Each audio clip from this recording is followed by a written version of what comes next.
Revolução da IA de Chatbots a Fábrica. Let's talk about AI. What is AI? Most people would say that AI is a chatbot, and it's rightfully so. There's no question that ChatGPT is at the forefront of what people would consider AI. However, just as you see right now, these scientific supercomputers are not going to run chatbots. They're going to do basic science. Science, AI, the world of AI is much, much more than a chatbot. Of course, the chatbot is extremely important, and AGI is fundamentally critical.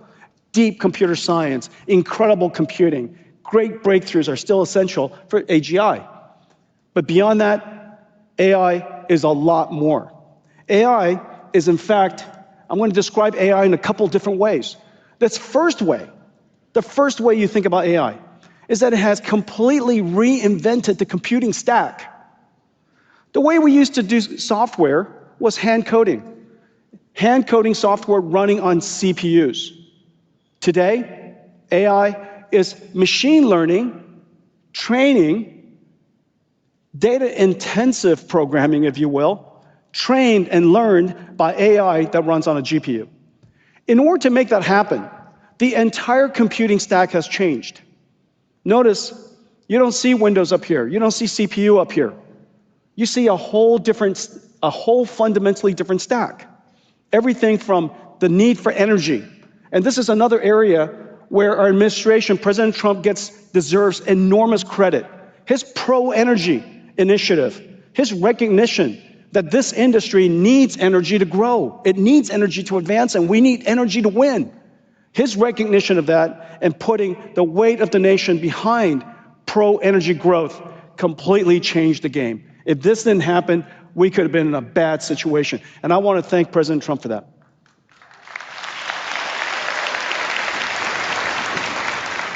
On top of energy are these GPUs. And these GPUs are built into infrastructure that I'll show you later. On top of this infrastructure, which consists of giant data centers like easily many times the size of this room, an enormous amount of energy, which then transforms the energy through this new machine called GPU supercomputers to generate numbers. These numbers are called tokens. The language, if you will, the computational unit, the vocabulary of artificial intelligence. You can tokenize almost anything. You can tokenize, of course, the English word. You can tokenize images. That's the reason why you're able to recognize images or generate images. Tokenize video, tokenize 3D structures. You could tokenize chemicals and proteins and genes. You could tokenize cells. Tokenize almost anything with structure, anything with information content. Once you could tokenize it, AI can learn that language and the meaning of it. Once it learns the meaning of that language, it can translate, it can respond just like you interact with ChatGPT, and it could generate just as ChatGPT can generate. So all of the fundamental things that you see ChatGPT do, all you have to do is imagine, what if it was a protein? What if it was a chemical? What if it was a 3D structure like a factory? What if it was a robot? And the token was understanding behavior and tokenizing motion and action. All of those concepts are basically the same, which is the reason why AI is making such extraordinary progress. And on top of these models are applications. Transformers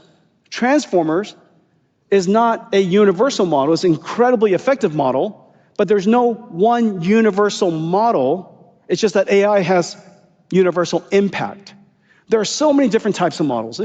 In the last several years, we enjoyed the invention and went through the innovation breakthroughs of multimodality. There's so many different types of models. There's CNN models, convolutional neural network models, there's state space models, there are graph neural network models, multimodal models, of course, all the different tokenizations and token methods that I just described. You could have models that are spatial in its understanding, optimized for spatial awareness. You could have models that are optimized for long sequence, recognizing subtle information over a long period of time. There are so many different types of models. On top of these models, architectures, on top of these model architectures are applications. The software of the past, and this is a profound understanding, a profound observation of artificial intelligence, that the software industry of the past was about creating tools. Excel is a tool. Word is a tool. A web browser is a tool. The reason why I know these are tools is because you use them.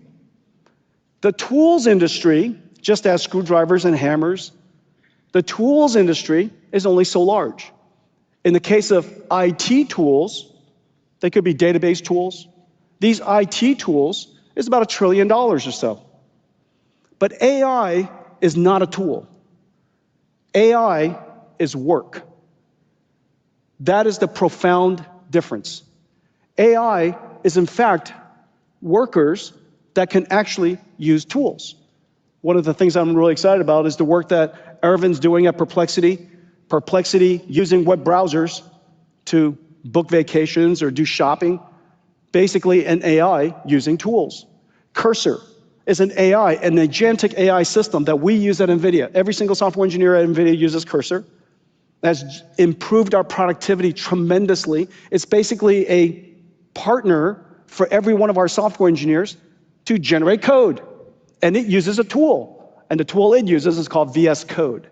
So Cursor is an AI, agentic AI system that uses VS Code.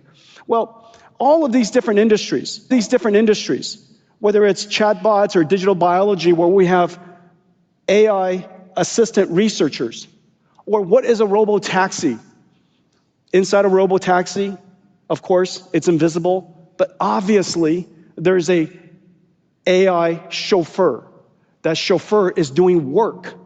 And the tool that it uses to do that work is the car. And so everything that we've made up until now, the whole world, everything that we've made up until now are tools. Tools for us to use. For the very first time, technology is now able to do work and help us be more productive. The list of opportunities go on, which is the reason why AI addresses the segment of the economy that IT has never addressed. IT is a few $1 trillion that sits underneath the tools of a $100 trillion global economy. Now, for the first time, AI is going to engage that $100 trillion economy and make it more productive, make it grow faster, make it larger. We have a severe shortage of labor. Having AI that augments labor is going to help us grow.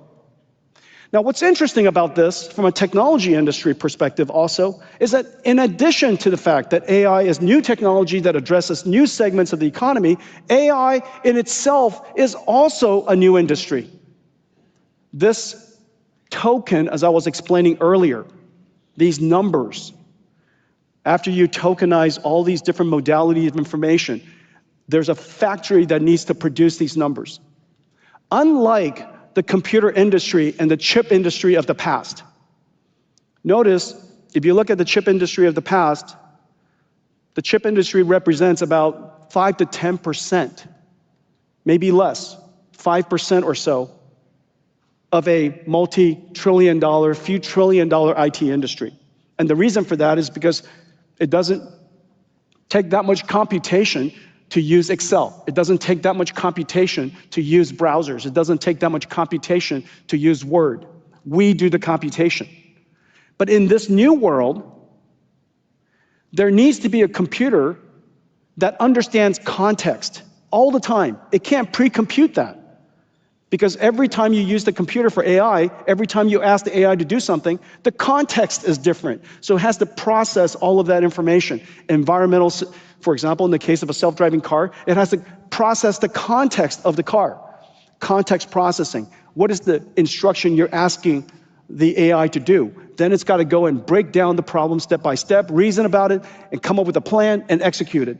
Every single one at that step requires enormous number of tokens to be generated, which is the reason why we need a new type of system, and I call it an AI factory. It's an AI factory for sure. It's unlike a data center of the past. It's an AI factory because this factory produces one thing. Unlike the data centers of the past that does everything, stores files for all of us, runs all kinds of different applications. You could use that data center like you can use your computer for all kinds of applications. You could use it to play a game one day, you could use it to browse the web, you could use it, to do your accounting. And so that is a computer of the past, a universal general purpose computer.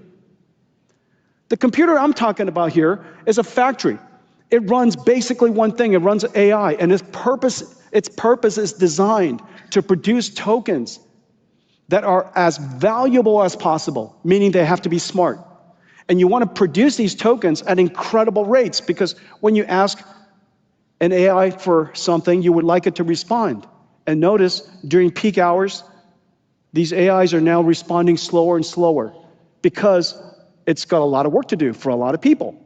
And so you want it to produce valuable tokens at incredible rates, and you want it to produce it cost effectively.